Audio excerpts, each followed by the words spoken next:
Bienvenue dans les histoires d'horreur de Monsieur Mystère. Ce soir, nous plongeons dans cette des récits les plus glaçants jamais documentés, des histoires qui se déroulent au milieu de nulle part.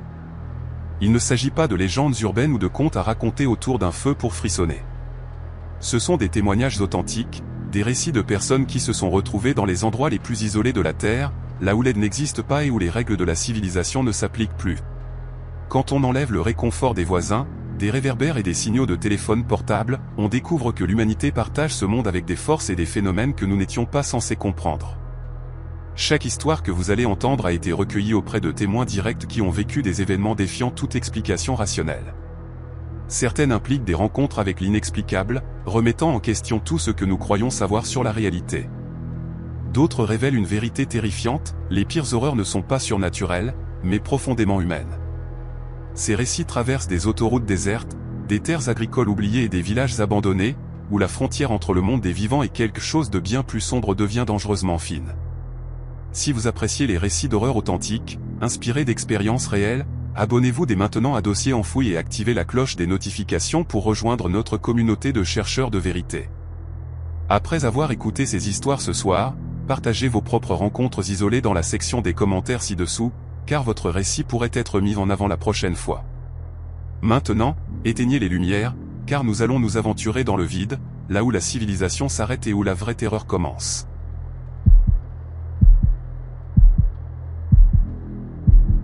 Je m'appelle Georges, et il y a un tronçon d'asphalte brisé à la sortie de ma ville natale que je refuse toujours de prendre après la tombée de la nuit.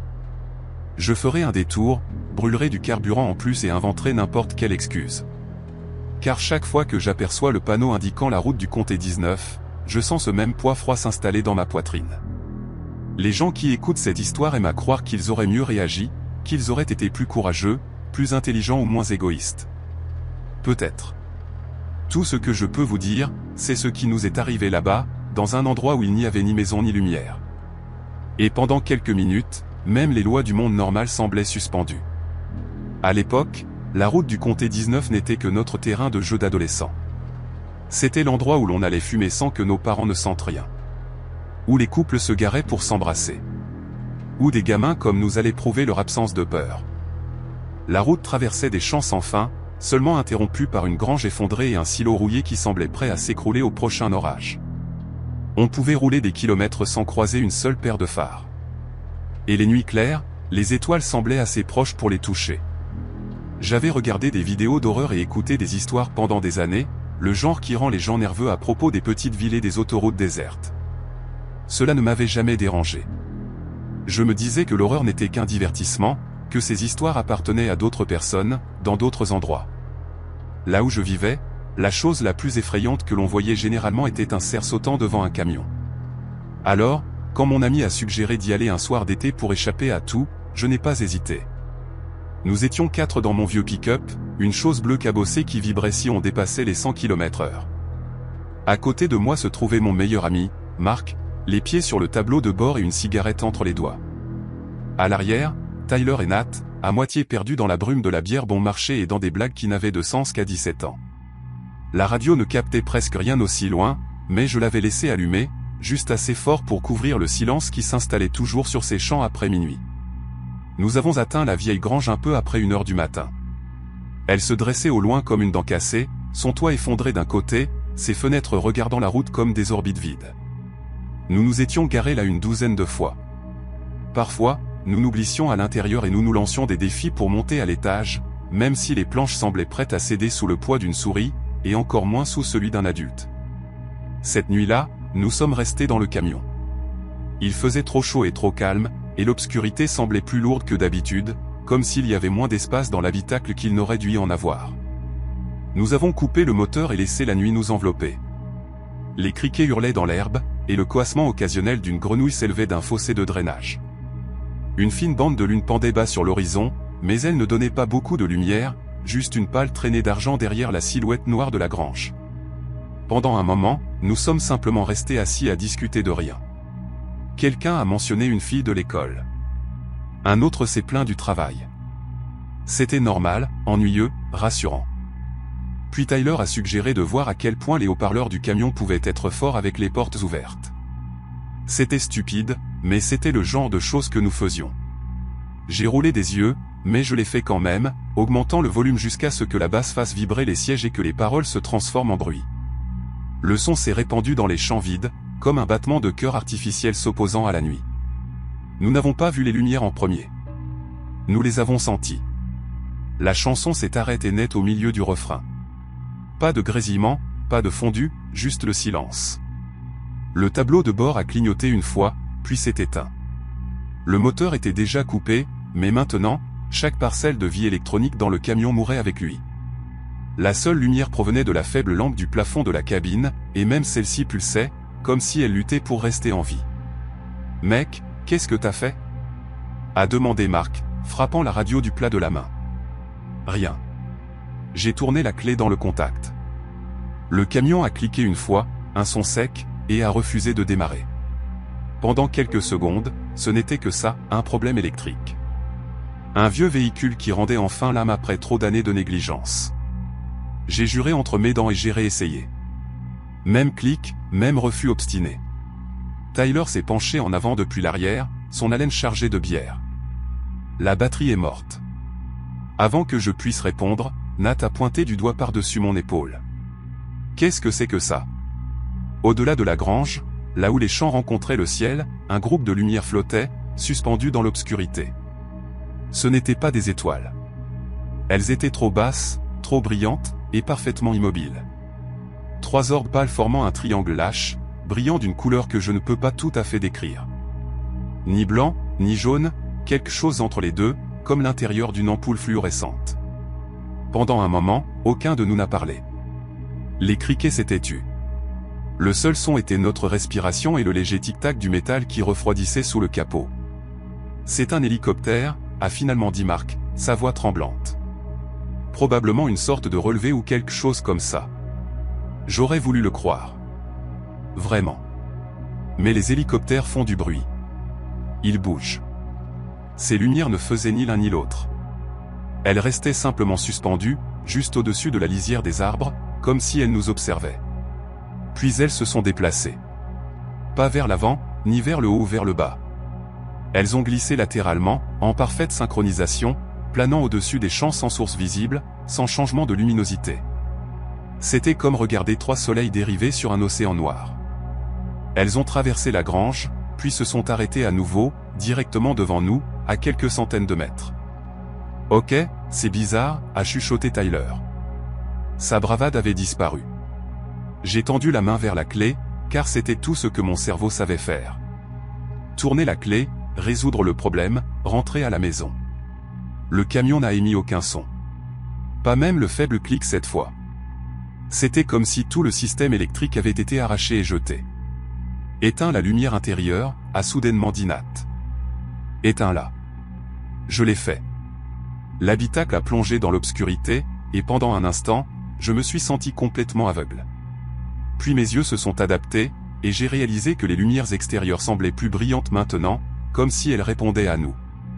Elles sont restées immobiles pendant une seconde, presque poliment. Puis elles ont commencé à descendre. Je me souviens de la sensation dans mon estomac plus que de tout le reste. C'était comme atteindre le sommet d'un manège juste avant la descente. Sauf qu'il n'y avait pas de vent, pas de mouvement, rien pour justifier cette sensation. Mon corps savait que quelque chose n'allait pas, d'une manière que mon esprit refusait d'accepter. Les lumières ont dérivé plus bas jusqu'à ce qu'elles planent juste au-dessus du sol, s'écartant légèrement. Elles étaient assez proches maintenant pour que les champs autour d'elles brillent faiblement, révélant les poteaux de clôture brisés et les restes tordus de vieux équipements agricoles. Il n'y avait aucune structure les reliant. Pas de fils, pas de cadre, rien. Juste 3 points de lumière flottants. « Ce n'est pas un hélicoptère », a dit Marc. Les mots étaient à peine sortis de sa bouche que le camion a été violemment secoué. C'était comme si quelqu'un avait frappé l'arrière avec un marteau. Nous avons tous été projetés vers l'avant. Un deuxième impact a suivi, puis un troisième, chacun plus fort que le précédent, comme si quelque chose d'invisible s'écrasait contre le haillon. « Qu'est-ce qui nous frappe, bordel ?» a hurlé Tyler, se tortillant pour regarder par la vitre arrière.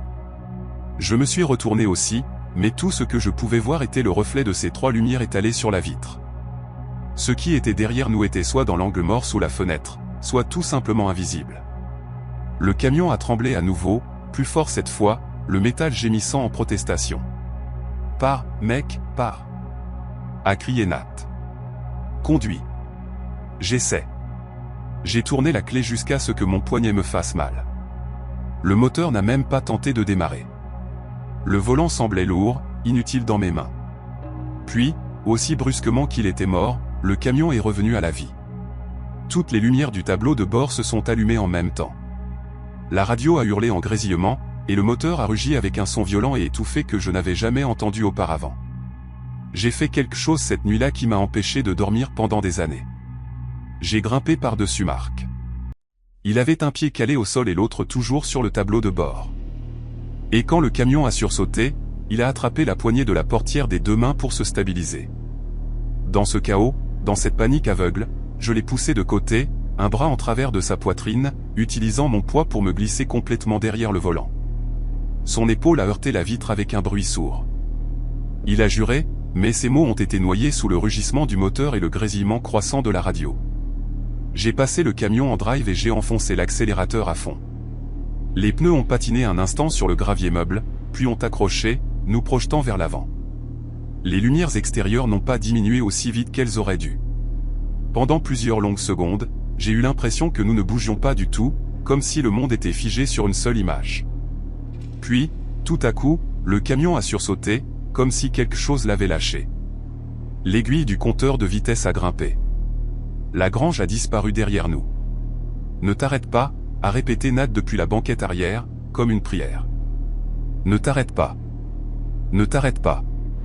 Ne t'arrête pas. » Je n'avais pas l'intention de le faire, mais même avec mon pied enfoncé à fond, les lumières ne s'éloignaient pas. Elles se sont élevées au contraire, s'éloignant du sol et glissant derrière nous, maintenant exactement la même distance. Peu importe à quelle vitesse je roulais, elles restaient là, planant juste au-dessus du fossé du côté passager, comme une sorte d'escorte. Nous avons atteint 100 km/h, puis 120. Le camion tremblait si fort que j'ai cru que les portières allaient se détacher. Pourtant, les lumières restaient avec nous.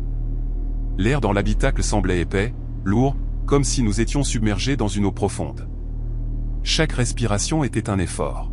« Tourne à gauche devant », a dit Marc soudainement. Sa voix semblait lointaine, comme si elle traversait un mur. « Retour en ville.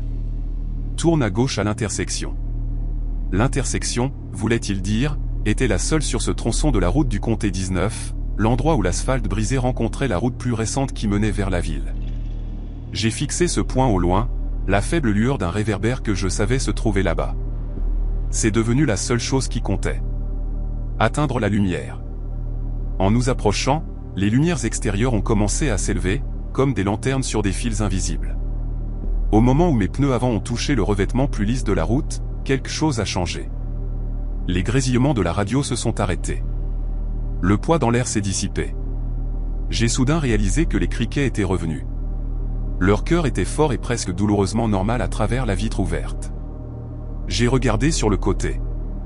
Les lumières avaient disparu. Pas de fondu progressif, pas de retrait lointain dans le ciel. Une seconde, elles étaient là, nous suivant comme des prédateurs. La suivante, il n'y avait plus que des champs sombres et la faible lueur rouge de mes feux arrière se reflétant sur un panneau routier métallique. Personne n'a parlé pendant plusieurs minutes. Le moteur du camion semblait anormal. Un peu plus aigu, un peu forcé, comme s'il avait été poussé au-delà de ce pourquoi il avait été conçu. J'ai relâché l'accélérateur et nous avons roulé à une vitesse plus raisonnable.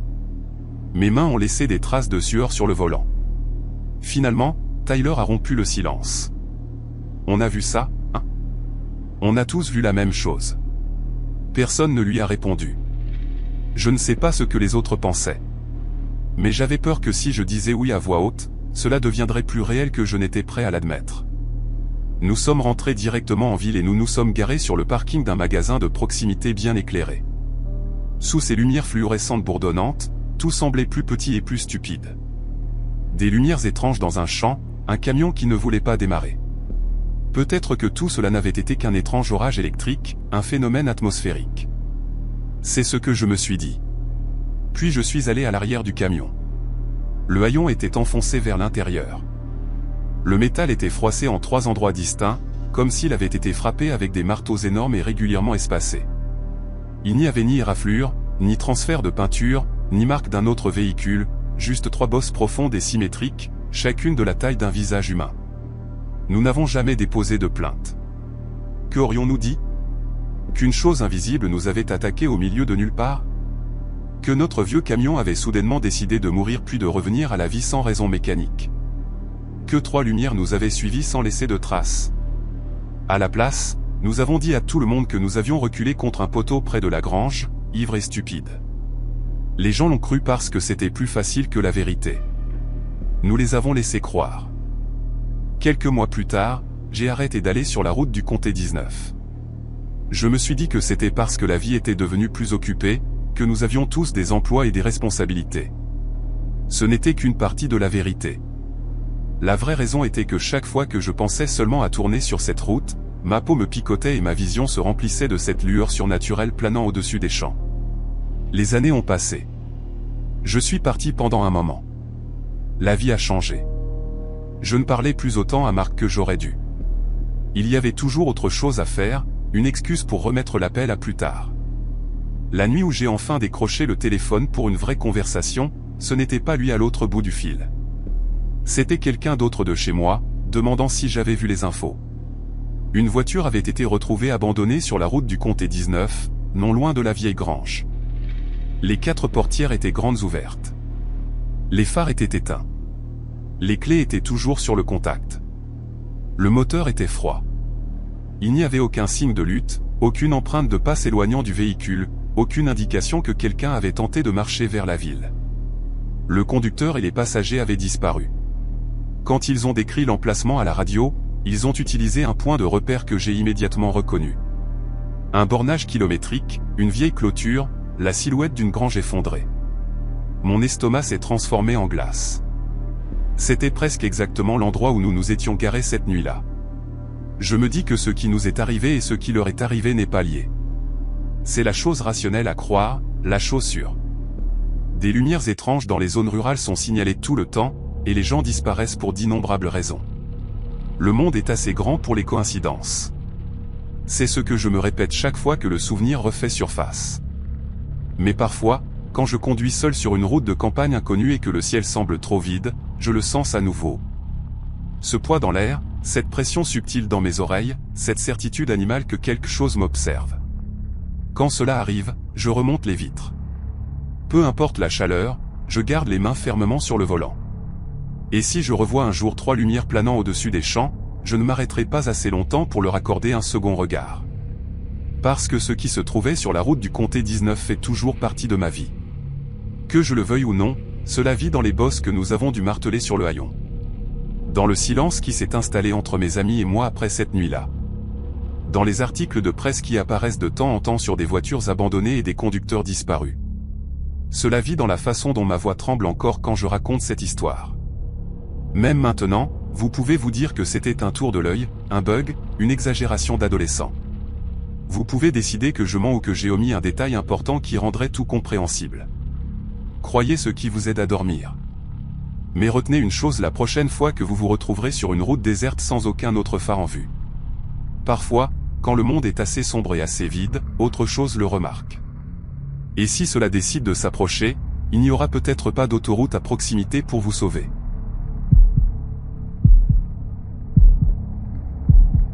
Je m'appelle Isabella, et je pensais autrefois que la chose la plus effrayante à la campagne était à quel point elle pouvait être ennuyeuse. Quand on grandit entouré de champs sans fin au lieu de lumière de la ville, on se convainc que l'horreur appartient à d'autres endroits. Des ruelles sombres, des trains bondés, des vieux bâtiments décrépits, des grandes villes. Pas aux champs de maïs, aux routes poussiéreuses et aux vieilles femmes racontant des histoires sur des porches grinçants. On se dit qu'il n'y a rien de vraiment dangereux là-bas. Pas vraiment. Du moins, c'est ce que je me disais, jusqu'à la nuit où j'ai appris que la terre elle-même peut écouter. J'ai grandi dans une petite ferme si éloignée de la route principale que la plupart des cartes l'ignoraient. Notre maison se dressait comme une petite île blanche dans une mer de maïs. Dans toutes les directions, des rangées de tiges hautes s'étiraient plus loin que l'on ne pouvait voir, seulement interrompues par un moulin à vent, un réservoir d'eau rouillée et un épouvantail penché dont le chapeau ne cessait de s'envoler.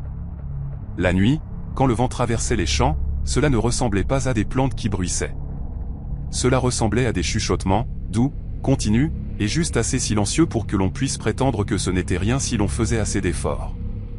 Ma grand-mère vivait avec nous, et elle ne prétendait jamais. C'était le genre de femme qui portait de vieilles peurs comme d'autres portent des héritages. Elle avait une histoire pour chaque son étrange, chaque objet mal placé, chaque petit accident qui aurait pu faire rire quelqu'un d'autre. Quand le plancher craquait, elle disait que la maison étirait ses os.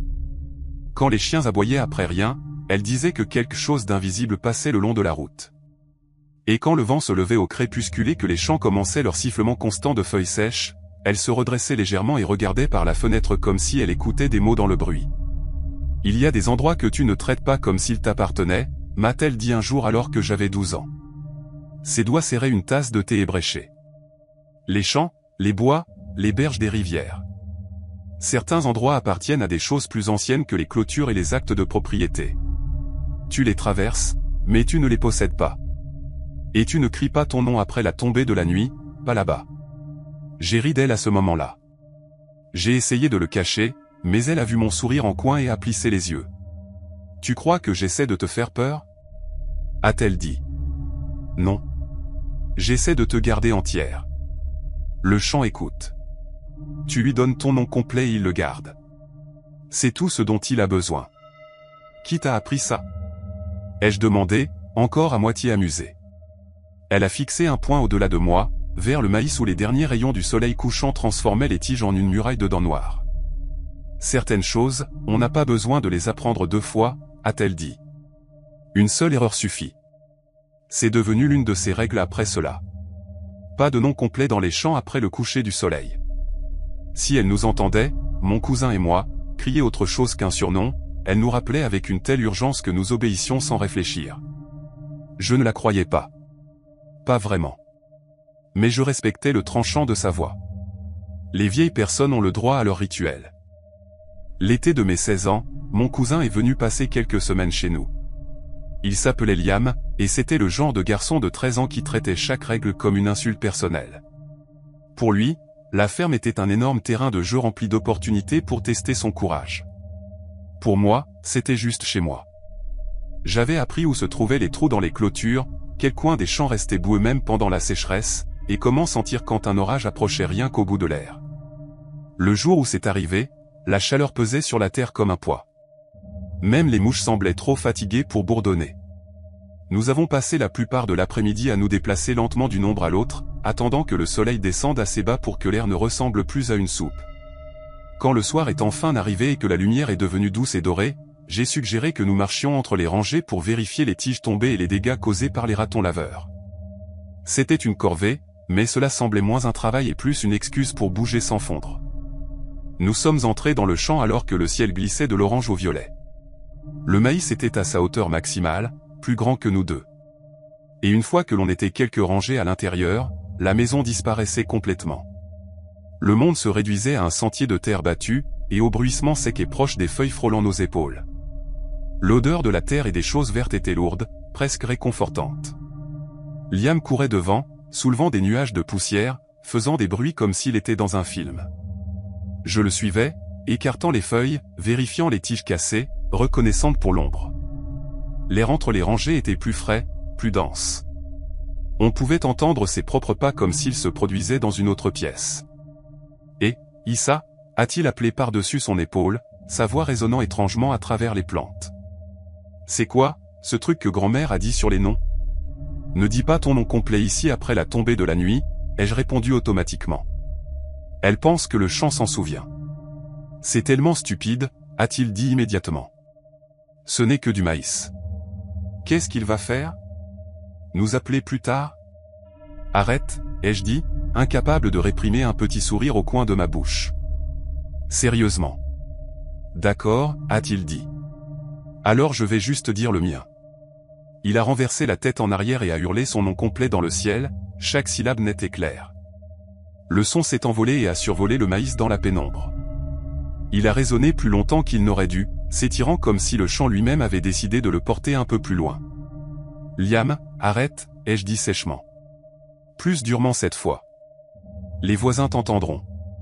On n'a pas de voisins, a-t-il ri. Pas assez proche pour s'en soucier. Il a crié son nom à nouveau, plus fort. L'écho est revenu, mais il était faux. Le son qui est revenu était plus épais, plus lent, comme s'il avait été traîné à travers quelque chose en chemin.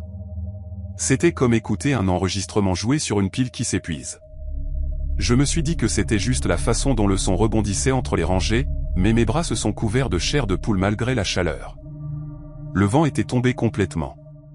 Les feuilles ne bougeaient plus à moins que nous ne les touchions. « Tu as entendu ça ?» ai-je demandé. « Entendu quoi ?» a-t-il dit, souriant comme s'il savait exactement ce que je voulais dire et ne voulait pas l'admettre. « Rien, ai-je marmonné. « Allez, on doit retourner, ai-je dit. » Au lieu de cela, il a sprinté plus profondément dans le champ, ses baskets martelant la terre battue. J'ai dû trotter pour le rattraper, le sentier tournant, le sens de l'orientation glissant alors que les rangées courbaient légèrement autour de la limite de la propriété. Il était facile de se perdre là-dedans, mais je me sentais toujours confiante. J'avais marché sur ces sentiers 1000 fois. Nous avons atteint une sorte de clairière où les rangées s'élargissaient autour d'une légère dépression dans le sol.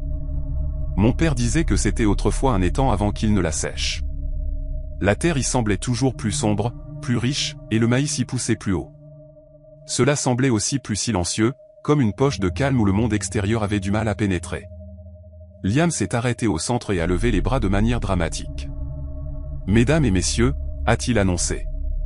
Je vais maintenant mettre en colère les dieux du maïs Eldritch. »« Tais-toi, ai-je dit. » Mais j'ai ri un peu aussi. La peur et l'amusement se relayaient dans ma poitrine. Il a crié son nom une fois de plus fort que jamais, mettant toute sa voix dans ce cri. Le son s'est élevé et s'est répandu, résonnant en fragments irréguliers entre les rangées. Puis quelque chose a répondu. Cela a commencé comme un écho, comme les échos le font. Mais à mi-chemin de son nom, le ton a changé. La dernière syllabe est revenue plus lentement, allongée, et beaucoup plus grave, comme si quelqu'un de plus âgé et de beaucoup plus grand essayait le mot pour voir s'il lui allait. Mon cœur a trébuché. Le sourire de Liam a vacillé. « Tu as entendu ça ?» ai-je dit doucement. Il a hoché la tête une fois, les yeux légèrement plus grands. Mais avant que nous puissions bouger, la voix est revenue. Cette fois, il n'y avait plus de prétention d'écho. Elle venait de quelque part devant nous, plus profondément dans le maïs. Elle a dit son nom, clairement, calmement, dans une voix qui n'appartenait à personne que je connaissais. Ce n'était pas tout à fait humain. La cadence était fausse, l'accent décalé, comme quelqu'un parlant une langue qu'il comprenait à moitié. Les feuilles ont bruissé devant nous, bien qu'il n'y ait pas de vent. Le sentier étroit semblait s'ouvrir entre les rangées, les tiges s'écartant comme si quelque chose les traversait sans toucher le sol. La terre sous nos pieds a tremblé très légèrement. « Cours !» ai-je chuchoté.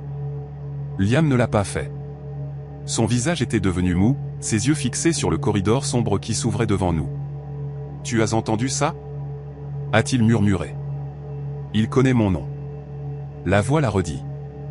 Plus proche maintenant. Le son rampait sous ma peau. Il était encore plus profond, presque satisfait. Il y avait une texture, comme quelque chose de humide traîné sur de la pierre sèche. J'ai attrapé son bras et j'ai essayé de le tirer en arrière, mais son corps résistait. Penché juste assez vers cette ouverture pour que je doive utiliser mes deux mains. Le maïs autour de nous semblait plus haut. Les feuilles soudainement tranchantes contre mes bras nus, laissant de fines éraflures. « Liam, on retourne ?» ai-je dit, forçant ma voix à rester stable. Maintenant, je ne plaisante plus. Il a légèrement tourné la tête. Et pendant une seconde, j'ai vu quelque chose d'inconnu dans son expression. Pas de la défiance, pas de la peur, quelque chose comme de la curiosité, mais plus mince, étirée sur quelque chose d'autre. Elle a dit que le chant écoute, a-t-il dit. Peut-être qu'il écoute juste. La voix a parlé à nouveau, mais cette fois, elle n'a pas dit son nom. Elle a dit autre chose dans une langue que je ne reconnaissais pas.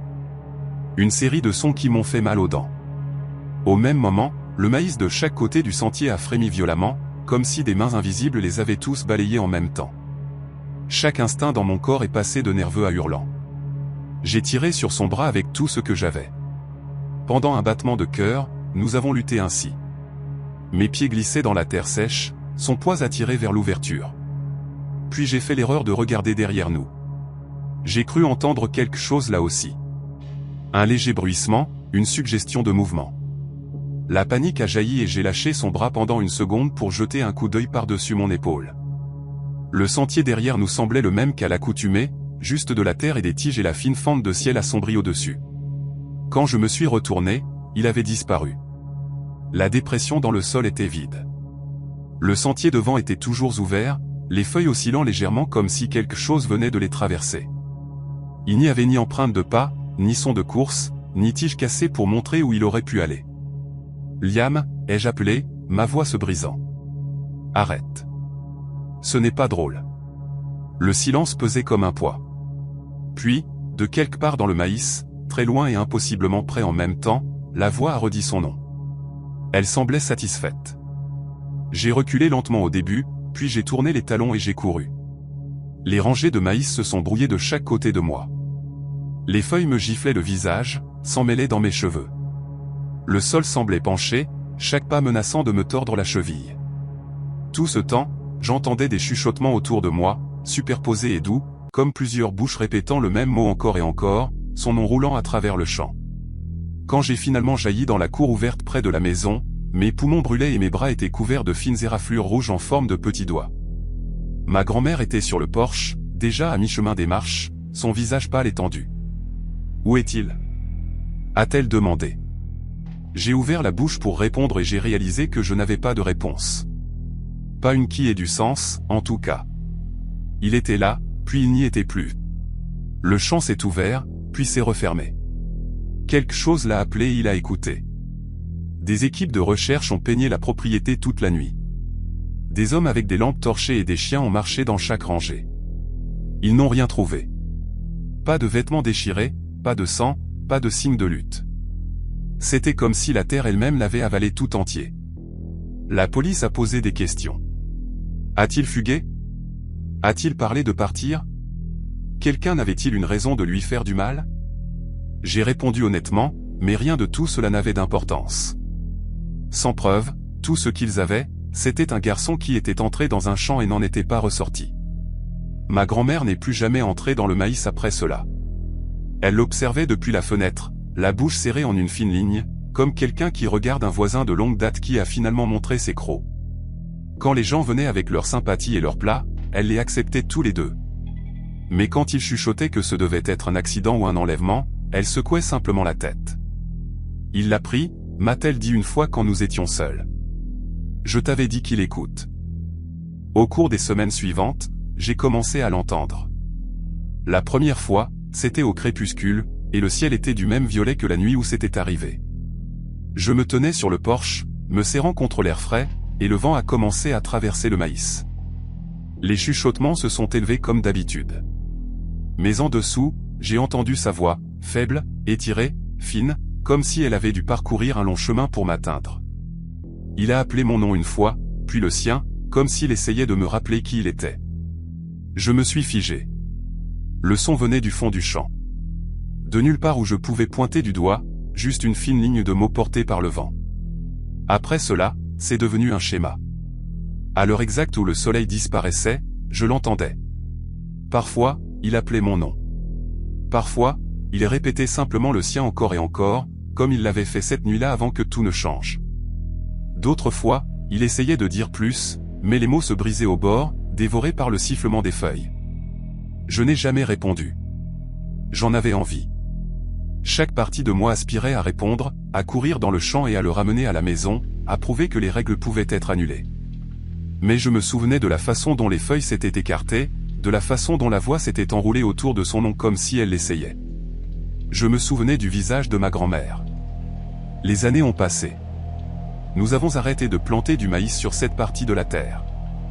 Mes parents ont blâmé le sol, le rendement, l'économie. Je savais mieux. Nous y avons mis des sojas, puis du blé. L'empreinte de cette vieille dépression est restée, cependant. Sur les photos satellites, elle apparaissait comme une tache plus sombre, un endroit où le sol était encore différent. Je suis parti finalement. Les villes, les emplois, les inconnus, la vie s'est superposée aux souvenirs jusqu'à ce que je puisse passer des semaines sans y penser. Mais parfois, les nuits d'été chaudes quand l'air en ville devient immobile et lourd, je jure que j'entends un son qui n'appartient pas à cet endroit. Pas les voitures, pas les climatiseurs, pas les gens.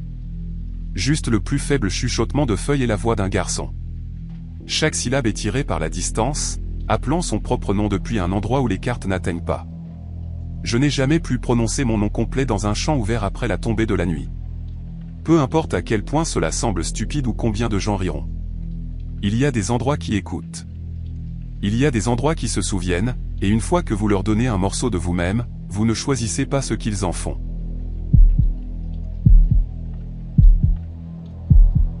Je m'appelle Harry, et j'avais l'habitude de prendre des autostoppeurs parce que je pensais que cela faisait de moi une bonne personne. J'ai conduit des trajets longs pendant des années, surtout des routes de nuit où les routes s'étiraient vite sur des kilomètres et où la seule compagnie que j'avais était ceux qui passaient à la radio ou rampaient sur le siège passager. Je me disais que j'aidais des gens qui n'avaient plus d'options, offrant une seconde chance à des inconnus que le monde avait laissés sur le bord de la route. Cette croyance est morte sur une autoroute désertique, quelque part entre deux villes oubliées, à un endroit marqué seulement par un panneau vert délavé indiquant point kilométrique 43.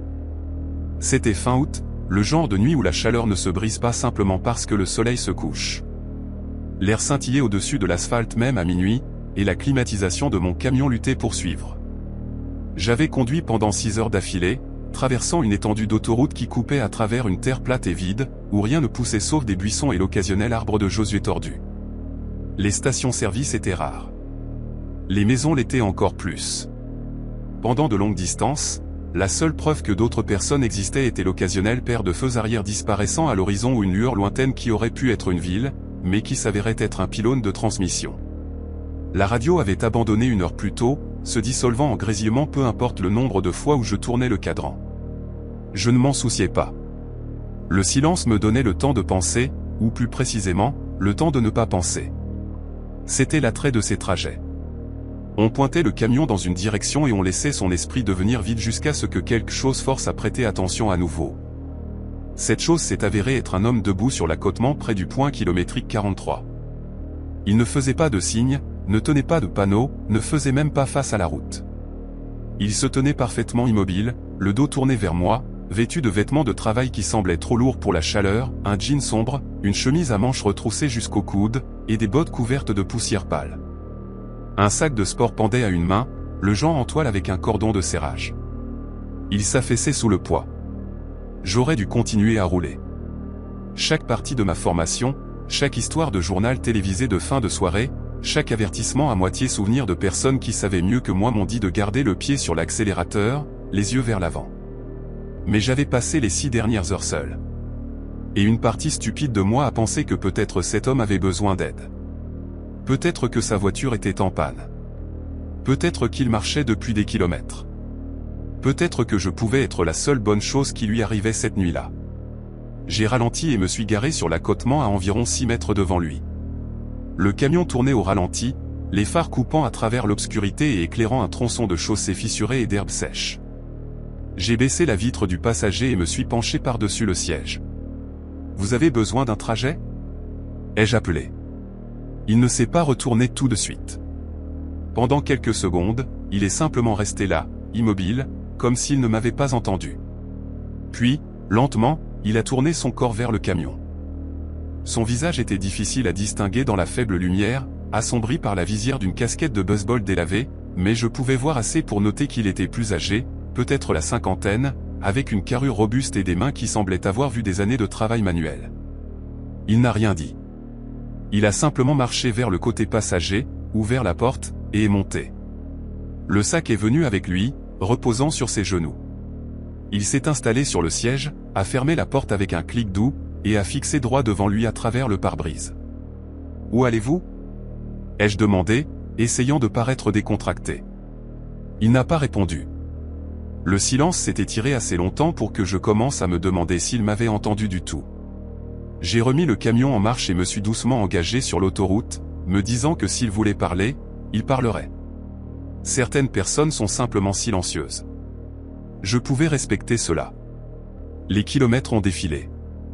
Le moteur bourdonnait, les lignes blanches brisées sur la route se confondaient sous les phares.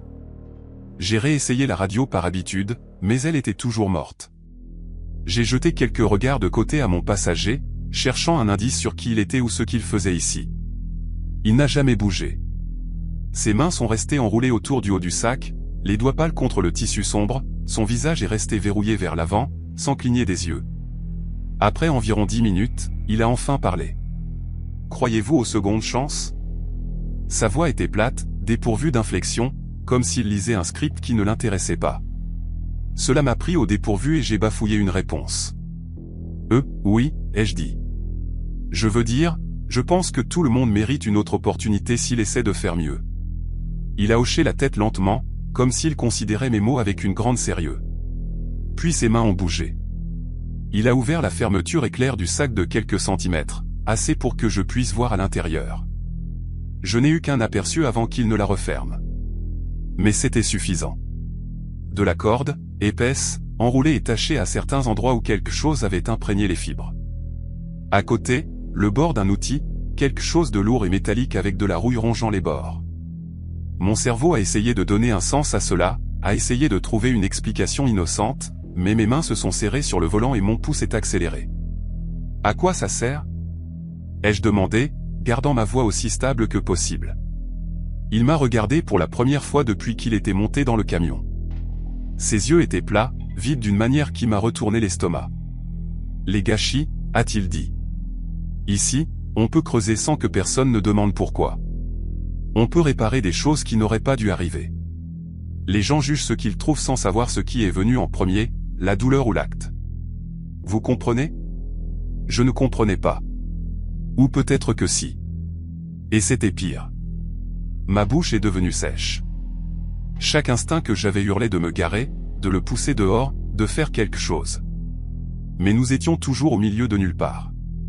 À des kilomètres de la dernière ville et à des kilomètres de la suivante. Si je m'arrêtais ici, je serais seul avec lui dans le noir. S'il décidait que j'étais un problème, il n'y aurait personne pour m'entendre, personne pour me trouver avant des jours plus tard, quand un autre conducteur remarquerait le camion abandonné. « Où exactement voulez-vous aller » ai-je demandé, essayant d'empêcher ma voix de trembler.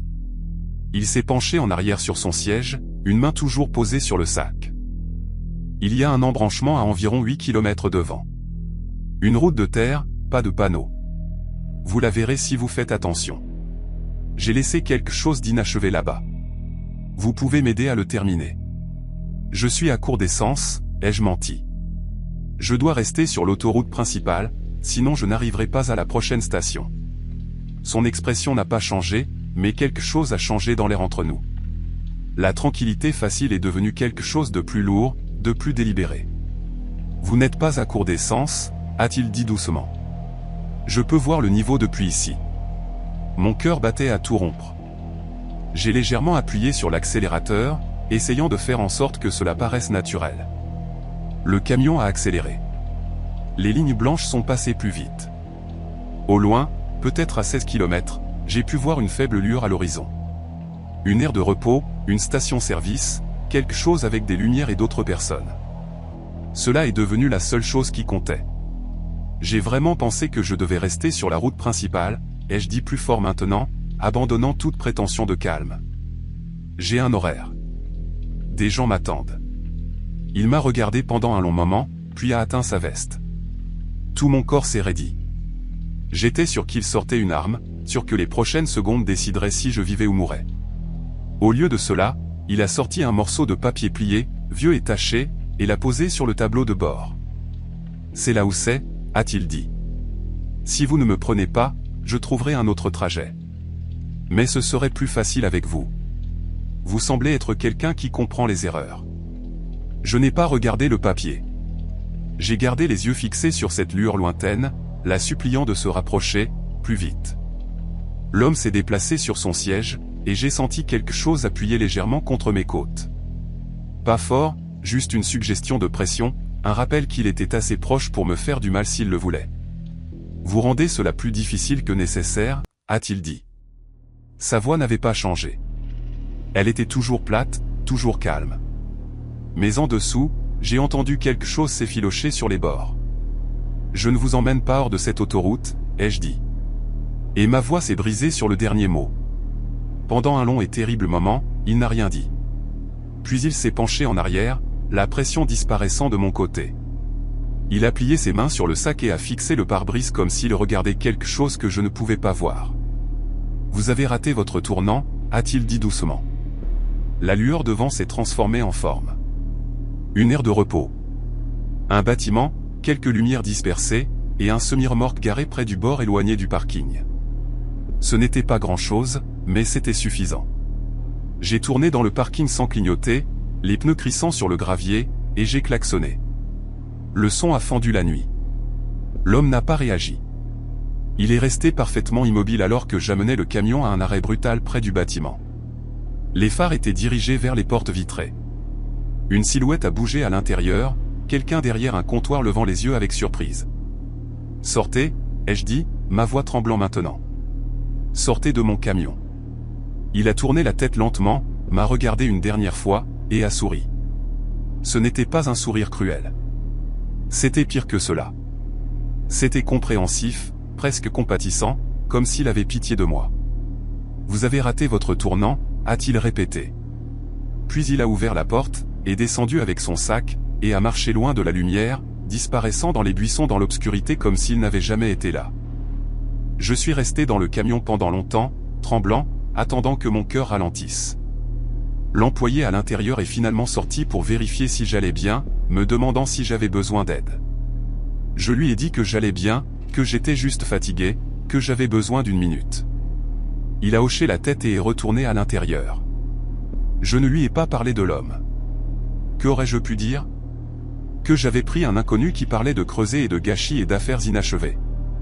Qu'il avait disparu dans le désert avec un sac rempli de cordes et de rouille ? Cela semblait fou, même dans ma propre tête. Je suis retourné sur l'autoroute et j'ai conduit jusqu'à ce que le soleil se lève. Je ne me suis plus jamais arrêté au point kilométrique 43. Je n'ai plus jamais pris d'autostoppeur. Et 6 mois plus tard, quand j'ai vu un reportage aux infos sur des restes trouvés dans une tombe peu profonde près de ce tronçon de route, j'ai éteint la télévision et j'ai essayé très fort de ne pas penser à l'homme qui avait parcouru 43 km sur le siège passager de mon camion, me demandant si je croyais aux secondes chances.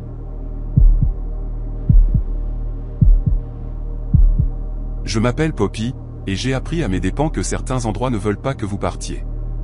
Non pas parce qu'ils sont hantés de la manière dont les gens pensent aux fantômes, aux zones froides et aux bougies qui vacillent, mais parce qu'ils ont faim.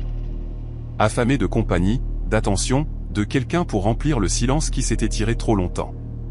J'ai découvert cela dans un petit cottage de travers au bout d'une route qui n'apparaissait sur aucune carte que j'ai vérifiée, dans un endroit où le loyer était si bon marché que cela aurait dû être un avertissement en soi. J'avais 23 ans et j'étais complètement fauché. Mon dernier emploi s'était mal terminé. Mon colocataire m'avait mis à la porte avec 2 semaines de préavis, et je dormais sur le canapé d'un ami tout en parcourant les annonces de location pour tout ce que je pouvais me permettre. La plupart des endroits voulaient le premier mois, le dernier mois, un dépôt de garantie, une preuve d'emploi, des références, et un score de crédit qui ne ressemblait pas au mien. J'étais sur le point d'abandonner et de retourner vivre chez mes parents quand j'ai vu l'annonce. Petit cottage, une chambre, charge comprise, emplacement calme, premier mois à moitié prix, pas de dépôt requis. Appelé à tout moment. C'était presque trop beau pour être vrai, ce qui signifiait que cela l'était probablement, mais j'ai appelé quand même. Le propriétaire semblait plus âgé, fatigué, comme s'il avait espéré que quelqu'un appellerait, mais sans être particulièrement enthousiaste à ce sujet. Il m'a donné l'adresse et m'a dit que je pouvais emménager immédiatement si je le souhaitais.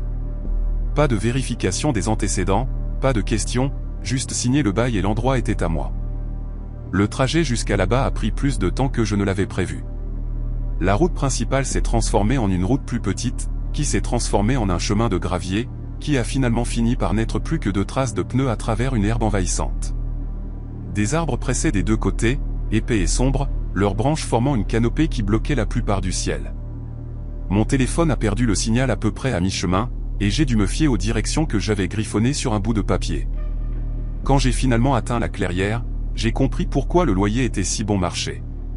Le cottage semblait avoir été oublié par le temps. Il était petit, à peine plus grand qu'un abri de jardin. Avec de la peinture blanche qui s'écaillait et un toit qui s'affaissait au milieu comme une colonne vertébrale brisée, les fenêtres étaient sales. Le porche penchait légèrement. Et la porte d'entrée ne s'adaptait pas correctement à son cadre. Des mauvaises herbes poussaient à travers les marches, et une boîte aux lettres rouillées penchait à l'extrémité de l'allée comme si elle était trop fatiguée pour se tenir droite. Mais c'était à moi. C'était tout ce qui comptait. J'ai emménagé avec 2 valises et un sac de couchage. L'intérieur était mieux que l'extérieur, à peine. Les murs étaient fins, les sols inégaux, et chaque pas produisait un gémissement qui semblait provenir d'un autre endroit dans la maison. La seule chambre avait un lit étroit avec un matelas taché, et la salle de bain avait un miroir si ancien que mon reflet semblait gris et flou. La cuisine se composait d'une plaque chauffante, d'un mini-réfrigérateur et d'un évier qui fuyait peu importe à quel point je serrais le robinet. Pourtant, c'était calme, paisible, même. Pas de voisins, pas de circulation, pas de cris à travers les murs à 3 heures du matin. Juste moi, les arbres et le craquement régulier du vieux bois qui se stabilisait. Les premières nuits étaient normales. J'ai déballé, nettoyé autant que j'ai pu, et j'ai essayé de faire de cet endroit un chez-moi. J'ai remarqué de petites choses qui semblaient étranges, comme des portes qui ne restaient pas fermées à moins que je ne cale quelque chose en dessous, ou la façon dont les planchers grognaient du côté opposé de la pièce où je me tenais. Je l'ai attribué à une vieille maison faisant des choses de vieille maison. Puis j'ai commencé à me parler à moi-même. J'ai toujours fait ça. Quand on vit seul, cela aide à combler le silence. De petits commentaires sur la météo. Des plaintes sur le froid la nuit. Des jurons étouffés quand je me cognais l'orteil contre le coin du lit. Inoffensif. Normal. Sauf que la maison a commencé à me répondre. La première fois que c'est arrivé, j'étais dans la cuisine en train de faire du thé. J'ai dit quelque chose à voix haute, quelque chose comme « Mon Dieu, il fait un froid de canard ici ». Juste pour remplir l'air de son. Et de quelque part dans les murs, j'ai entendu un doux froissement comme du papier froissé, suivi d'un murmure faible qui aurait pu être des mots. Je me suis figé, la bouilloire à la main, en écoutant. Le son s'est estompé. Je me suis dit que c'était les tuyaux, le vent, la maison qui se stabilisait. Mais cela s'est reproduit la nuit suivante. Je me suis plaint du courant d'air passant par la fenêtre, et j'ai entendu ce même son de froissement, suivi d'un murmure bas qui semblait se déplacer à travers les murs. Cette fois, c'était plus proche, presque comme si quelqu'un se tenait juste de l'autre côté du plâtre en essayant de répondre, mais sans parvenir à former les mots. Je l'ai testé. Je me suis tenu au milieu du salon et j'ai dit, si quelque chose est ici, frappe 2 fois. Silence. Puis, depuis la chambre, 2 coups lents et délibérés. Ma peau est devenue froide. Je me suis dirigé vers la porte de la chambre, que j'avais laissée ouverte, et je l'ai trouvée fermée. Je ne me souvenais pas l'avoir fermée. Je l'ai ouverte lentement, à moitié en m'attendant à voir quelqu'un debout à l'intérieur. Mais la pièce était vide. Les coups étaient venus du mur du fond, celui qui faisait face à l'extérieur, où il n'y avait rien d'autre que des arbres et des ténèbres. J'aurais dû partir à ce moment-là. Faire mes valises, appeler le propriétaire, retourner en ville et affronter le canapé, la honte et tout le reste qui venait avec l'admission que je ne pouvais pas gérer la solitude. Mais je ne l'ai pas fait, car aussi étrange que ce soit, aussi dérangeant que soient ces coups et ces chuchotements, ils rendaient l'isolement moins écrasant. Pour la première fois depuis des semaines, je ne me sentais pas complètement seul. Alors, j'ai continué à parler. J'ai raconté à la maison ma journée, mon entretien d'embauche à venir, à quel point je détestais le froid. Et la maison a écouté. Parfois, elle répondait par des sons doux dans les murs. Parfois, elle frappait. Une fois, j'ai trouvé le mot « reste » écrit dans la condensation sur le miroir de la salle de bain, tracé en lettres tremblantes comme si un enfant l'avait dessiné avec son doigt. Je me suis dit que c'était bien. C'était juste une particularité de l'endroit, quelque chose à en rire plus tard. Mais les réponses sont devenues plus audacieuses. Quand j'ai dit que j'étais seul, la porte de la chambre s'est claquée si fort que le cadre a tremblé. Quand j'ai marmonné que je me sentais piégé, tous les placards de la cuisine se sont ouverts en même temps, les portes claquant contre les murs à l'unisson. Le point de rupture est survenu quand j'ai dit, à moitié sérieuse, à moitié en plaisantant, j'ai l'impression que cet endroit me retient ici. La porte de la chambre, que j'avais calée ouverte avec une chaise, s'est claquée. La chaise a glissé sur le sol et est tombée. Depuis l'intérieur des murs, j'ai entendu un chœur de chuchotements qui se chevauchait et était urgent, répétant le même mot encore et encore. À moi. J'ai commencé à faire mes valises immédiatement. Je ne me souciais pas du bail, du dépôt que je n'avais pas payé, ou des conséquences. J'ai jeté des vêtements dans ma valise, attrapé mon chargeur de téléphone, et me suis dirigé vers la porte d'entrée. Elle ne s'ouvrait pas. La poignée tournait, le verrou cliquetait, mais la porte est restée fermée comme si elle avait été clouée de l'extérieur. J'ai essayé les fenêtres. Elles ne bougeaient pas. J'ai essayé la porte de derrière. Même chose. Chaque sortie était scellée. La panique s'est installée. J'ai attrapé une chaise et l'ai balancée contre la fenêtre du salon. Le verre n'a pas cassé. Il n'a même pas fissuré.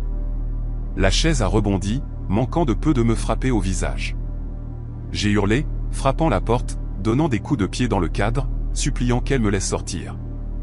Les chuchotements sont devenus plus forts, remplissant la maison, venant de toutes les directions à la fois. Ils n'étaient pas en colère. Ils suppliaient, désespérés, comme si la maison elle-même avait peur d'être vide à nouveau. Je ne me souviens pas m'être endormi, mais je me suis réveillé sur le sol au milieu du salon.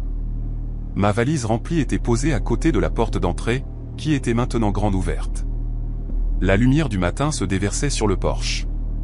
Les chuchotements avaient disparu. Je n'ai pas attendu pour voir si la porte se refermerait à nouveau. J'ai attrapé mes affaires et j'ai couru. J'ai tout jeté dans ma voiture, démarré le moteur, et je suis parti sans regarder en arrière. Les arbres semblaient se refermer derrière moi alors que je partais. Les branches grattant le toit comme si la route elle-même ne voulait pas que je m'en aille. Quand j'ai appelé le propriétaire plus tard pour lui dire que je ne revenais pas, il a soupiré comme s'il avait déjà tout entendu. « Combien de temps avez-vous tenu » a-t-il demandé.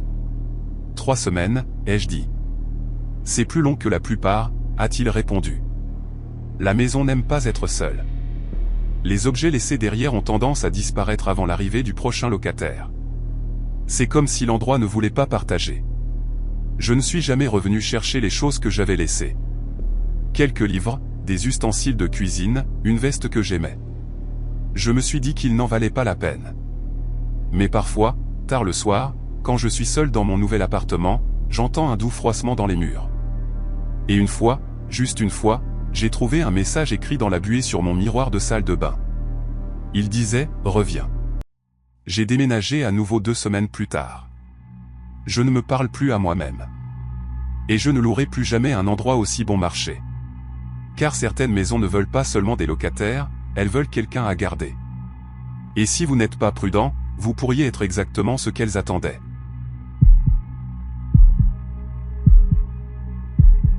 Je m'appelle Arthur, et cette histoire ne parle pas de ce qui s'est passé au milieu de nulle part. Elle parle de ceux qui refusent d'y rester. Les gens pensent que le pire dans la culpabilité, c'est le souvenir. Ce moment qui se rejoue encore et encore dans votre tête jusqu'à ce que vous puissiez réciter chaque détail comme un script. Mais ce n'est pas le pire. Le pire, c'est quand le souvenir commence à apparaître dans des endroits où il ne devrait pas être. Dans des villes éloignées de l'endroit où c'est arrivé. Dans des pièces où la neige ne tombe jamais. Dans le coin de votre vision quand vous êtes certain d'être seul. Le pire, c'est quand vous réalisez que certaines dettes vous suivent peu importe à quel point vous fuyez. Quand j'avais 25 ans, j'ai pris un emploi avec une équipe de route travaillant sur un tronçon isolé d'autoroute dans le nord. C'était un travail saisonnier, le genre qui payait bien parce que personne d'autre ne voulait le faire. Nous restions dans une cabane que la compagnie gardait pour les travailleurs, à des kilomètres de la ville la plus proche, accessible seulement par une seule route non pavée qui se transformait en cauchemar quand la neige arrivait. La cabane était rudimentaire. 2 chambres, un poêle à bois, un générateur qui toussait et crachotait chaque fois que vous essayiez de l'utiliser, et des murs si fins que vous pouviez entendre le vent gratter le toit comme des ongles sur du bois. Nous étions 2 assignés à ce poste. Moi et un gars nommé Miller. Il était plus âgé, peut-être 40 ans, avec le genre de visage qui semblait avoir été taillé dans la pierre et laissé inachevé. Il ne parlait pas beaucoup, ce qui me convenait parfaitement. Nous faisions nos quarts, mangions en silence, et passions nos soirées aux extrémités opposées de la cabane, lui lisant de vieux livres de poche, moi écoutant des stations de radio statiques qui s'estompaient et réapparaissaient selon la météo. Cela aurait dû être simple. Tenir jusqu'à la fin de l'hiver, toucher la paix, passer à autre chose. Mais l'isolement fait des choses aux gens. Il enlève les parties de vous qui savent comment être civil, comment partager l'espace, comment avaler votre frustration quand quelqu'un laisse la porte ouverte trop longtemps ou utilise le dernier du café sans le mentionner. Les petites irritations deviennent des disputes. Les disputes deviennent quelque chose de pire. La nuit où c'est arrivé, nous avions été bloqués par la neige pendant 3 jours.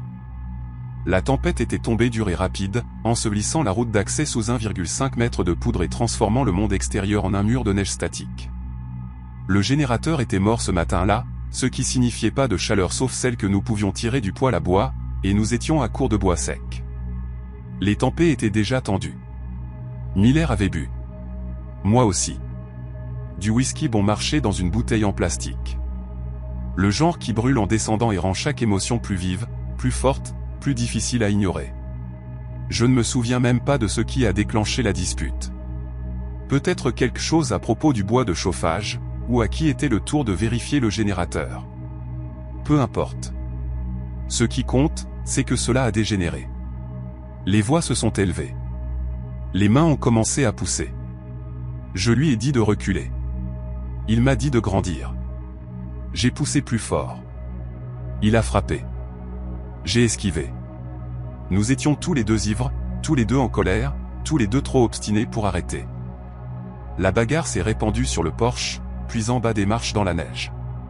Il a glissé. Je l'ai vu se produire au ralenti. La façon dont sa botte a accroché le bord de la marche glacée, la façon dont ses bras ont tourné comme des moulins avant en essayant de retrouver son équilibre. Il est tombé lourdement, l'arrière de sa tête heurtant le coin d'un rocher qui dépassait de la neige comme une dent. Le son qu'il a fait était doux, presque poli. Un craquement sourd comme celui d'une branche sèche qui se brise. Il ne s'est pas relevé. Je suis resté là, haletant, la vapeur sortant de ma bouche en nuages déchiquetés.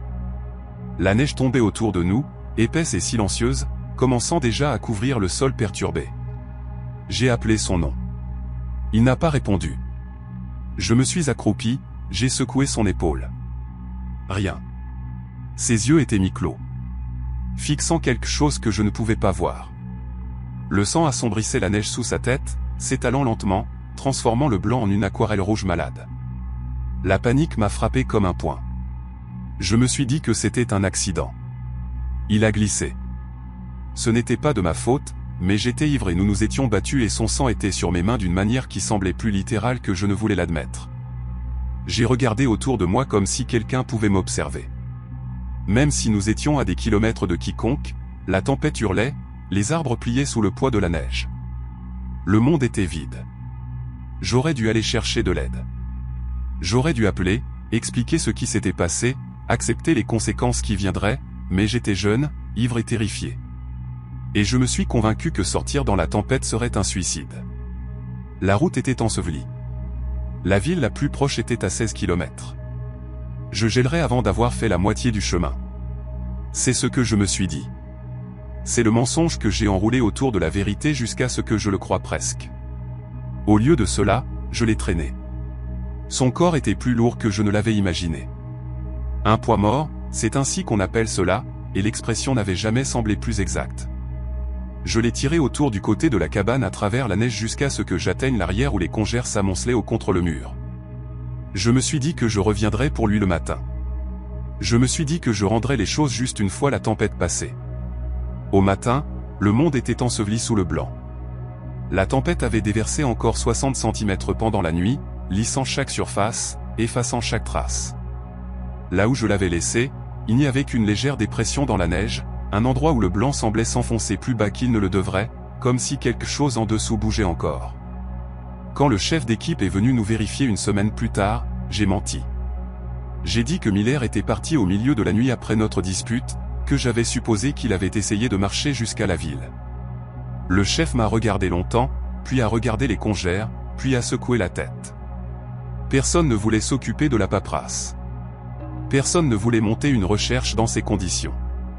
L'histoire a tenu parce que c'était plus facile que la vérité. J'ai quitté ce travail à la fin de la saison et je ne suis jamais revenu. Je suis parti vers le sud, puis plus au sud encore, poursuivant la chaleur et la distance. Je me suis dit que si je pouvais juste m'éloigner assez de la neige, de la cabane, de cette légère dépression derrière le mur, je pourrais tout laisser derrière moi. Mais cela m'a suivi.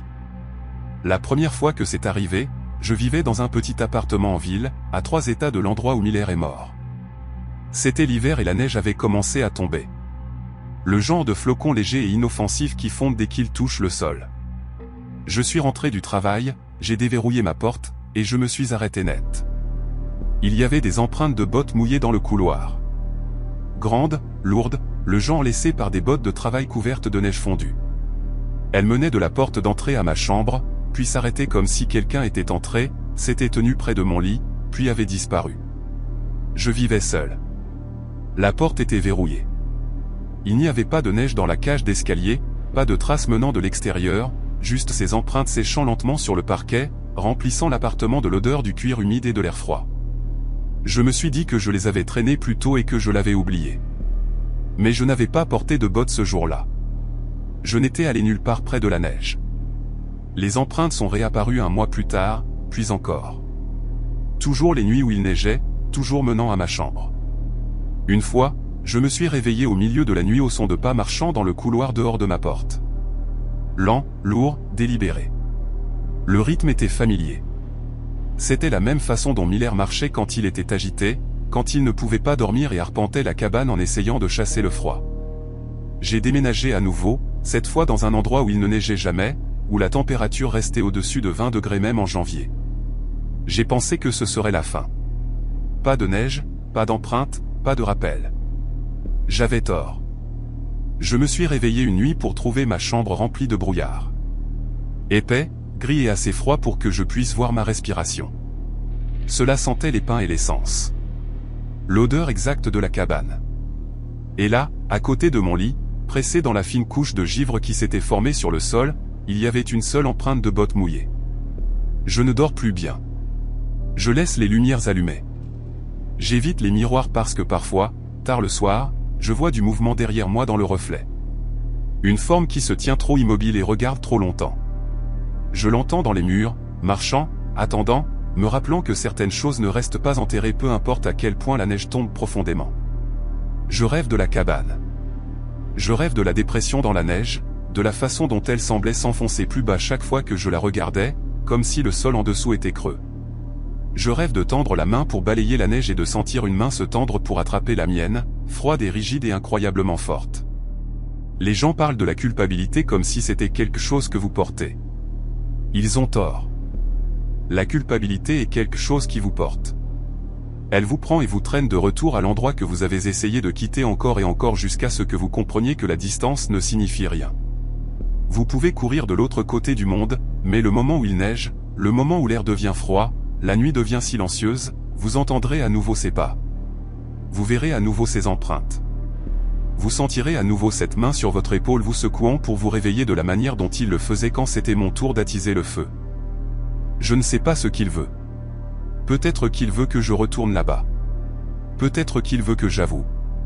Peut-être qu'il veut juste que je me souvienne qu'il est toujours là, attendant dans le froid dans cette tombe peu profonde que j'ai creusée avec la panique et les mensonges. Tout ce que je sais, c'est qu'il n'a jamais cessé de marcher. Et peu importe où je vais, il sait toujours comment me trouver.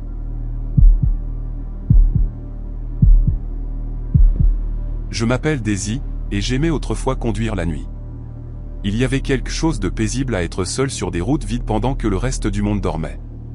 Rien que les phares, les lignes blanches et le bourdonnement du moteur pour me tenir compagnie. Je travaillais comme coursière, livrant des colis entre de petites villes que la plupart des compagnies de livraison ignoraient. Le salaire était décent, les horaires flexibles, et je pouvais éviter les gens, ce qui était exactement ce que je voulais. Je n'ai jamais été à l'aise avec les foules, les conversations futiles ou les 1000 petites interactions qui composent une journée normale. La route était simple. La route avait du sens jusqu'à la nuit où elle a cessé d'en avoir. C'était fin septembre et je venais de terminer ma dernière livraison prévue quand le dispatch m'a appelé pour une prise en charge urgente. Quelqu'un avait besoin qu'un colis soit livré à une adresse à environ 145 km, dans une région que je ne couvrais pas habituellement. L'itinéraire me ferait traverser des terres agricoles plates, le genre d'endroit où les seuls repères sont les silos à grains et la ferme occasionnelle en retrait de la route par un demi-kilomètre d'aller en terre. J'ai hésité, mais le salaire était le double de mon tarif habituel, et j'avais besoin de l'argent. J'ai pris le travail. La première heure était normale. J'ai suivi l'autoroute hors de la ville, j'ai regardé les réverbères s'éclaircir et disparaître, et je me suis installé dans le rythme de la conduite. La radio a joué du rock classique jusqu'à ce que le signal s'estompe, et puis je l'ai éteinte et j'ai laissé le silence remplir le fourgon. Mon GPS montrait clairement l'itinéraire. Rester sur la route principale pendant 95 km, tournez à gauche sur la route du comté 14, suivez-la pendant 30 km de plus, et j'atteindrai l'adresse. Simple. Sauf qu'en arrivant au tournant, mon GPS a bugué. L'écran a clignoté, est devenu noir, puis est revenu avec un message de recalcul. L'itinéraire a changé. Au lieu de la route du comté 14, il m'a dirigé vers une étroite route de terre sans nom, sans panneau, et sans marquage sur ma carte imprimée. Je me suis garé et j'ai vérifié l'adresse à nouveau. Le GPS insistait pour dire que c'était le bon itinéraire. J'ai regardé la carte. La route n'existait pas. Je suis resté là quelques minutes, moteur tournant au ralenti, essayant de décider quoi faire. Je pouvais faire demi-tour, appeler le dispatch, et leur dire que je ne trouvais pas l'endroit, mais cela signifierait perdre le salaire supplémentaire. Et je détestais l'idée d'échouer à quelque chose d'aussi simple. La route de terre s'étendait devant moi, pâle et vide sous la lumière de la lune. Elle ne semblait pas dangereuse. Elle semblait juste oubliée.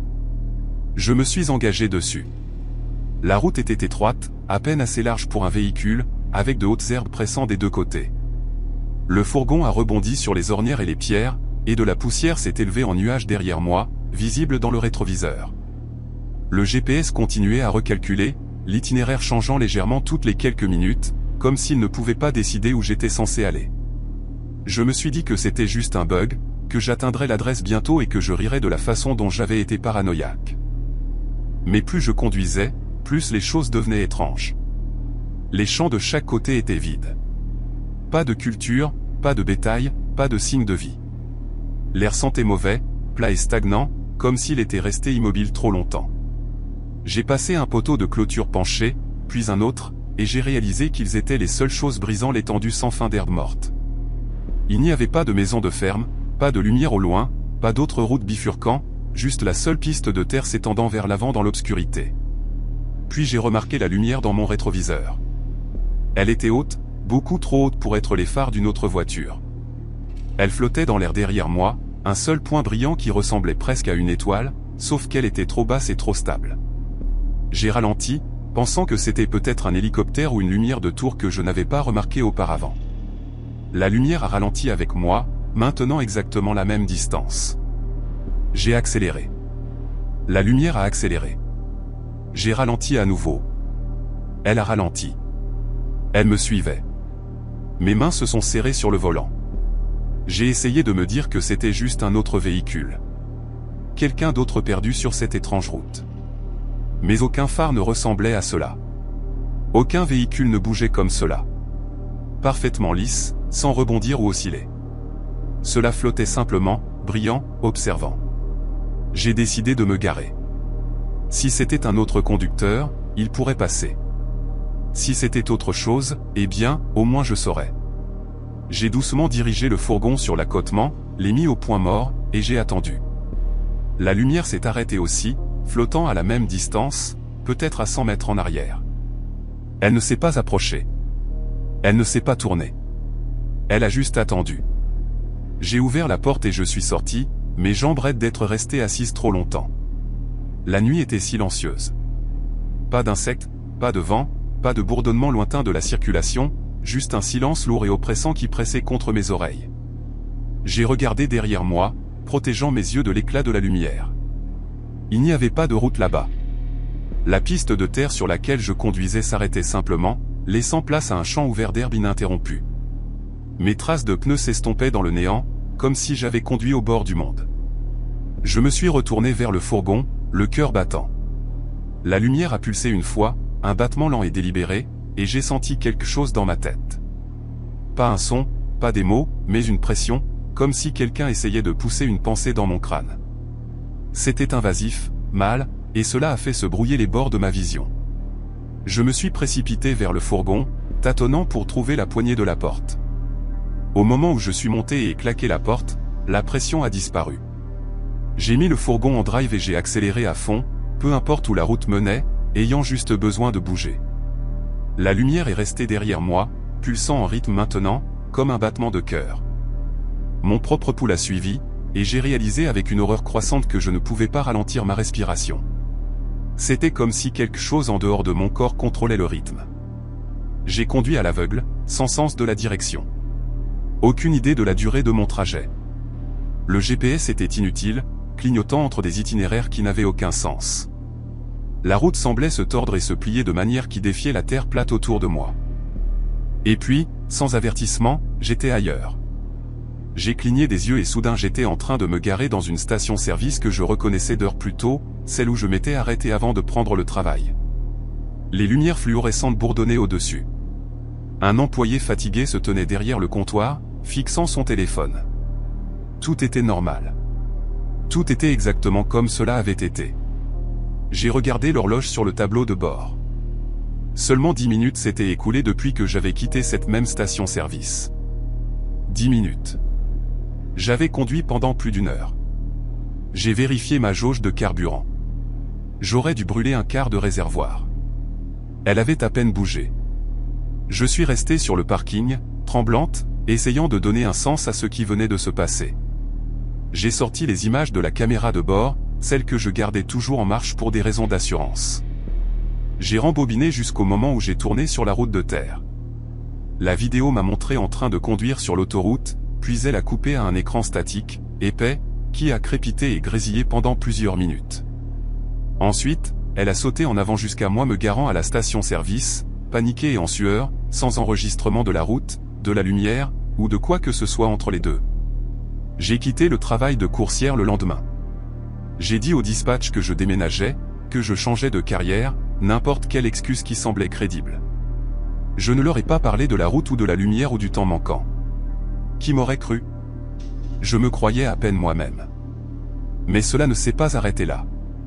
Une semaine plus tard, mon téléphone a sonné au milieu de la nuit. Je ne reconnaissais pas le numéro. J'ai répondu quand même, à moitié endormi, et je n'ai entendu que le silence à l'autre bout. Pas de respiration, pas de statique, juste une ligne vide. J'étais sur le point de raccrocher quand je l'ai entendu. Un bourdonnement rythmique bas, régulier et hypnotique, correspondant à la pulsation de la lumière que j'avais vue dans le rétroviseur. J'ai raccroché immédiatement et j'ai bloqué le numéro. Il a rappelé la nuit suivante et celle d'après, toujours à la même heure, toujours le même bourdonnement. J'ai arrêté de répondre. Mais les appels ont continué, les semaines devenant des mois, et maintenant je n'ai même plus besoin de décrocher pour l'entendre. Parfois, tard le soir, quand le monde est silencieux et que je suis seul dans mon appartement, je peux sentir cette pression à nouveau poussée à l'intérieur de mon crâne, essayant de me faire me souvenir de quelque chose que je ne veux pas me souvenir. J'ai essayé de faire des recherches sur la route. J'ai regardé des images satellites, de vieilles cartes, des registres du comté. Il n'y a pas de route de terre où j'ai tourné. Il n'y a que de la forêt et des champs vides, ininterrompus sur des kilomètres. L'itinéraire GPS que j'ai suivi n'existe pas. L'adresse où je devais livrer n'a jamais été réelle. Je ne sais pas ce que j'ai conduit cette nuit-là. Je ne sais pas ce qui m'a suivi ou pourquoi cela m'a laissé partir. Mais je sais que cela n'a pas fini avec moi. Je peux le sentir parfois, tard le soir, quand je conduis seul et que la route devient trop vide. Je peux le sentir m'observer de quelque part juste hors de vue. Attendant le moment où je prendrai un mauvais tournant. Quand le GPS buggera à nouveau et suggérera une route qui ne devrait pas exister. Et quand cela arrivera, quand je verrai cette piste de terre s'étendre dans l'obscurité et que mon téléphone commencera à sonner avec ce même bourdonnement pulsant, je saurai que j'aurai un choix à faire. Je pourrai continuer à conduire vers l'avant, en faisant semblant de ne pas le voir, en espérant qu'il me laissera tranquille, ou je pourrai tourner sur cette route à nouveau et découvrir ce qu'il veut. Je ne pense pas que j'aimerais la réponse. Mais une partie de moi, celle qui a senti cette pression dans ma tête et entendu ce bourdonnement dans mon battement de cœur, c'est qu'éventuellement je n'aurai pas le choix. Cela m'attend. Et un jour, quand le monde sera assez sombre et assez vide, je me retrouverai à nouveau sur cette route, sans souvenir de la façon dont j'y suis arrivé et sans moyen de revenir en arrière. C'est cela, à propos du milieu de nulle part. Cela ne reste pas en un seul endroit. Cela bouge. Cela suit. Et quand cela vous trouve, cela ne vous lâche pas.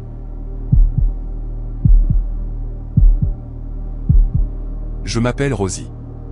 Et j'ai déjà conduit jusqu'à ce que je n'ai plus de colère ni d'essence, me retrouvant dans une ville qui a peut-être existé ou non. Je sais à quoi cela ressemble. Je sais que cela ressemble à de l'épuisement, à une crise, à quelque chose que mon esprit a inventé pour faire face à la dispute dont je fuyais. Peut-être que c'était le cas. Mais cela n'explique pas la clé avec mes initiales gravées dessus, ni les gens qui parlaient avec des voix que j'avais entendues auparavant, ni la façon dont chaque route que j'ai essayé me ramenait à la même intersection, peu importe le nombre de fois où j'ai tourné. Cela n'explique pas pourquoi, même maintenant, des années plus tard, je sens encore cet endroit m'attendre juste au-delà du bord de la carte, patient, creux et affamé. Tout a commencé par une dispute, le genre qui enlève chaque mot poli que vous avez jamais appris et ne laisse que la vérité crue et les dents dessous. Je ne me souviens même plus de quoi il s'agissait. Juste de la sensation des murs qui se refermaient et du besoin désespéré d'être ailleurs. J'ai attrapé mes clés, claqué la porte, et conduit. Pas de destination, pas de plan, juste du mouvement et de la distance. Et l'espoir que si je m'éloignais assez, la colère se consumerait d'elle-même. J'ai pris des routes plus petites, puis encore plus petites, évitant les autoroutes et les réverbères et tout ce qui ressemblait à la civilisation. Le soleil s'est abaissé, peignant le ciel en teinte de rouille et d'échymose, et le paysage s'est transformé en d'interminables étendues plates, seulement interrompues par l'occasionnel arbre ou ligne électrique. Mon voyant d'essence s'est allumé juste au moment où les dernières lueurs du jour s'éteignaient, me laissant dans cette étrange heure grise où le monde n'a pas encore décidé s'il voulait être jour ou nuit.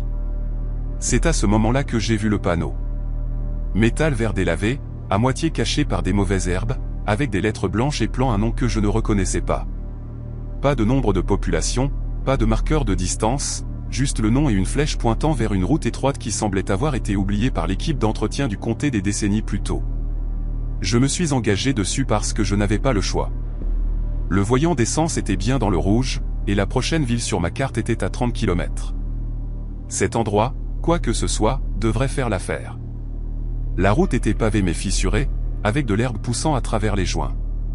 Elle serpentait doucement à travers un bosquet clairsemé d'arbres, puis s'ouvrait sur une rue principale qui semblait avoir été tirée d'une photographie prise il y a 50 ans et laissée à s'estomper au soleil. Il y avait des bâtiments, un dîner avec un panneau au néon qui clignotait faiblement, une église avec un clocher blanc, une rangée de maisons aux porches affaissés et à la peinture écaillée, et un motel avec un panneau « Vacances » qui bourdonnait comme un insecte mourant. Mais il n'y avait pas de gens, pas de voitures en mouvement, pas de lumière aux fenêtres, juste le silence, épais et oppressant, comme si tout l'endroit retenait son souffle. Je me suis garé sur le parking du motel, mon moteur toussant alors que les dernières gouttes de carburant s'épuisaient. Je suis resté là un moment, les mains toujours sur le volant, essayant de décider si je devais verrouiller les portes et dormir dans la voiture ou risquer d'entrer. Le bureau du motel avait une lumière allumée, pâle et jaune, se déversant sur le pavé fissuré. Un panneau peint à la main dans la fenêtre disait « Ouvert ». Je suis sorti. L'air sentait mauvais. Pas exactement mauvais, juste vide, comme s'il avait été recyclé trop de fois et avait perdu ce qui le rendait vivant. Mais pas résonné trop fort sur le béton. J'ai poussé la porte du bureau et une clochette au-dessus a sonné, stridente et trop gaie pour le silence qui a suivi. Personne n'était derrière le comptoir. Le bureau était petit, encombré de calendriers dépassés et de cartes postales décolorées épinglées sur un tableau en liège. Un registre des invités était ouvert, les pages jaunies et fragiles. J'ai appelé « Bonjour ». Et ma voix est tombée à plat, absorbée par les murs comme si le son n'était pas censé voyager ici. Puis j'ai vu la clé. Elle était posée sur le comptoir, seule, attachée à une étiquette en bois avec le numéro 3 gravé dessus. En dessous du numéro, en lettres plus petites et plus rugueuses, il y avait 2 initiales. Mes initiales, RS. Je l'ai prise lentement, la retournant dans ma main. Le bois était vieux, lissé par des années de manipulation, mais les lettres semblaient fraîches, comme si quelqu'un les avait gravées récemment. Je me suis dit que c'était une coïncidence. RS pouvait signifier n'importe quoi. Peut-être que le client précédent avait les mêmes initiales. Peut-être que le motel réutilisait les étiquettes et celles-ci correspondaient simplement par hasard. J'ai pris la clé parce que j'étais trop fatigué pour m'en soucier et trop obstiné pour dormir dans ma voiture. La chambre 3 était au rez-de-chaussée. La porte était déformée et coincée dans le cadre. J'ai dû la pousser avec mon épaule pour l'ouvrir. À l'intérieur, l'odeur était celle de la poussière et du vieux tissu. Un lit simple avec une couverture délavée. Une table de chevet avec une lampe qui ne fonctionnait pas et une salle de bain avec un miroir si strié que je pouvais à peine voir mon reflet. C'était déprimant, mais c'était un abri. Je me suis allongé sans prendre la peine de me déshabiller et je me suis endormi presque immédiatement. Mais le sommeil n'a pas apporté de repos. J'ai rêvé que je marchais dans la ville, passant devant le dîner et l'église et les rangées de maisons silencieuses. Chaque porte que je passais était légèrement entr'ouverte, juste assez pour que je puisse voir l'obscurité à l'intérieur. Et de cette obscurité, j'ai entendu des chuchotements. Pas des mots, juste la forme des mots. Familiers, mais faux, comme écouter une conversation à travers un mur. Je me suis réveillé au son de pas lents, délibérés, allant et venant dans la chambre directement au-dessus de la mienne. Je suis resté immobile, écoutant, mon cœur battant. Les pas se déplaçaient d'une extrémité du plafond à l'autre, s'arrêtaient, puis recommençaient. Je me suis souvenu du réceptionniste à l'accueil, celui qui n'était pas là. Je me suis souvenu du parking vide. Il n'aurait pas dû y avoir quelqu'un d'autre dans ce motel. Le matin, je suis retourné au bureau. Cette fois, quelqu'un était là. Une femme d'âge moyen aux yeux fatigués et au visage vaguement familier d'une manière que je ne pouvais pas placer. Elle a souri quand elle m'a vu, mais cela n'a pas atteint ses yeux. « Avez-vous bien dormi ?» a-t-elle demandé. Il y avait quelqu'un dans la chambre au-dessus de la mienne, ai-je dit, qui marchait toute la nuit. Son sourire n'a pas changé. « Vous êtes la seule cliente. » Je l'ai fixée, attendant qu'elle explique, qu'elle admette qu'elle avait tort.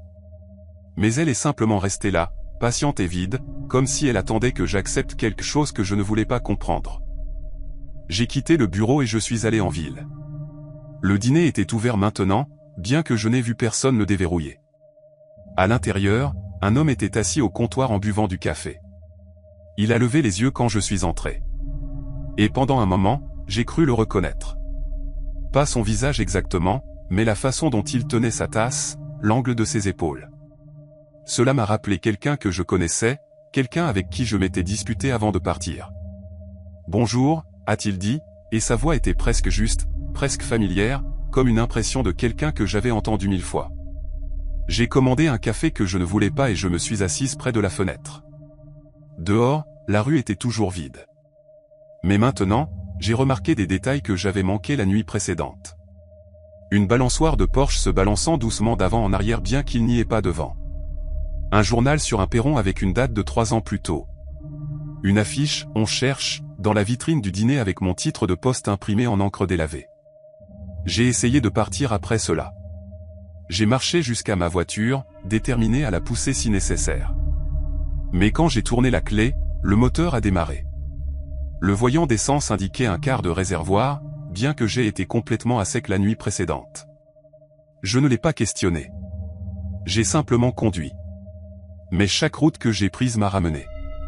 Tour à gauche, tour à droite, tout droit à travers l'intersection, cela n'avait pas d'importance. En quelques minutes, je me retrouvais à passer devant le motel à nouveau, l'église à nouveau, le dîner à nouveau, comme si la ville était une boucle dont je ne pouvais pas m'échapper. Je me suis arrêté à l'intersection à 4 voies au centre de la ville et j'ai hurlé. Personne n'est venu, personne n'a répondu. Les bâtiments m'ont regardé en retour, patient et indifférent. C'est à ce moment-là que la femme du dîner est apparue à côté de ma voiture. Je ne l'avais pas vue approcher. Elle était simplement là, debout assez près pour toucher la vitre. Ses lèvres bougeaient sans son, mais je l'ai entendue quand même. Pas avec mes oreilles, mais dans ma tête, claire et douce et terrifiante. Certaines personnes conduisent ici parce qu'elles ne peuvent pas supporter qui elles sont ailleurs. Si vous restez assez longtemps, vous oublierez la route qui vous a mené ici. J'ai conduit droit à travers l'intersection, ignorant la sensation de répétition, ignorant la façon dont les mêmes repères passaient encore et encore. Je me suis concentré sur la sensation de mouvement, sur le bourdonnement du moteur, sur tout ce qui semblait réel. Et puis, soudain, j'étais ailleurs. Une autoroute animée, des klaxons retentissants, des phares clignotant devant moi. J'étais de retour dans le monde. Je me suis garé sur l'accotement et je suis resté assise, tremblante, pleurant, pas tout à fait sûr de savoir si j'avais tout imaginé ou si j'avais d'une manière ou d'une autre échappé à quelque chose qui n'aurait pas dû me laisser partir. Plus tard, j'ai essayé de trouver la ville sur une carte. J'ai cherché en ligne, vérifié des atlas, appelé le bureau du comté. Personne n'en avait entendu parler. La route dont je me souvenais avoir tourné n'existait pas. Les images satellites montraient seulement de la forêt et des champs vides là où la ville aurait dû être. Selon tous les registres officiels, j'avais conduit à travers rien. Mais je sais qu'elle était là. J'ai toujours la clé. Elle est dans un tiroir de mon appartement. Le bois est chaud au toucher peu importe à quel point la pièce est froide. Les initiales sont gravées profondément et de manière permanente.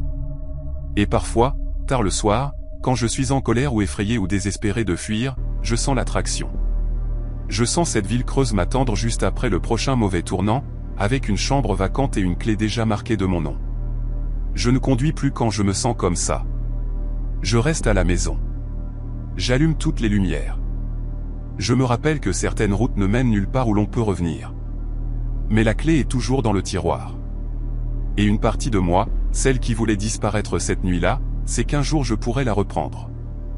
Un jour, je pourrais conduire jusqu'à ce que je n'ai plus de colère, ni d'essence, ni de raison de rester. Et quand je le ferai, la ville creuse sera là, patiente comme toujours, prête à me ramener dans ses rues vides jusqu'à ce que j'oublie pourquoi j'ai jamais voulu partir. Si vous avez aimé ces récits, n'oubliez pas de vous abonner et de partager vos propres expériences dans les commentaires.